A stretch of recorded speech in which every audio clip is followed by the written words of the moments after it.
Improving crop yield has always been the dream of agricultural scientists. Research into methods of improving crop yield is thus a constant endeavor. The importance of such research is emphasized by the crisis of food shortages around the world, particularly in developing nations. Statistics have shown that approximately 1 in 7 people are undernourished. However, close to 98% of those undernourished are from developing nations. While current methods to alleviate this problem, such as genetically modified crops, have benefited developing nations, they are limited. The sale of infertile seeds by commercial companies renders farmers dependent and vulnerable to exploitation. This lowers the feasibility of genetically modified crops as a long-term solution. An alternative means to increase crop yield is to increase the ploidy level of the crops via the use of certain chemicals. A cell's ploidy level refers to the number of sets of its genome. Plants with increased ploidy levels have been found to exhibit larger flowers, fruits, seeds, and leaves. However, chemically inducing polyploidy possibly slows growth, hindering farmers from considering induced polyploidy as a means to increase crop yield. Moreover, inducing polyploidy is often conducted in tissue culture labs on calyces and explants. Purchasing the equipment required for the plant tissue culture and providing training for farmers on their use may not be feasible in developing nations. Despite the uncertainties of hindered growth and the cost of production, the possibility of an accessible means to more robust crops is too promising to discard. Hence, I wanted to investigate both the positive and possible negative effects of induced polyploidy via the use of spindle poisons on plant growth and morphology, as well as to derive and optimize a feasible, cost-efficient method of treatment for developing nations. So how does this process work? Protein molecules known as tubulin can be formed in the body as dimers. Tubulin dimers can polymerize to form protofilaments, which then form microtubules. Microtubules are essential in mitosis. During metaphase of mitosis, microtubules bind to the centromeres of chromosomes. During anaphase, these microtubules pull sister chromatids apart. Microtubules are also involved in the formation of the cell plate during cytokinesis. Polyploidy can be induced in cells using a spindle poison such as Oryzalin.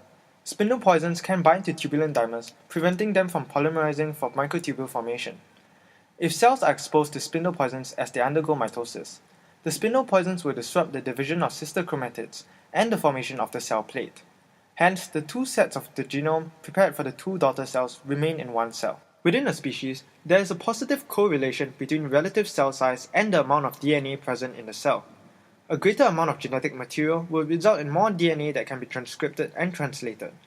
Hence, polyploid cells tend to be larger than normal cells due to increased cellular production.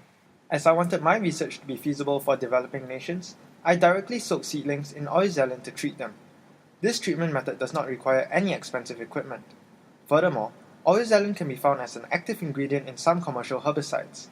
Lablab beans were used in this study for its relatively quick growth and practical uses. The leaves, flowers, roots, and seeds of Lablab beans are eaten by people across different cultures. My research studied the effects of Oryzalin-induced polyploidy on the morphology at an organismal and cellular level, as well as biological productivity of the plant.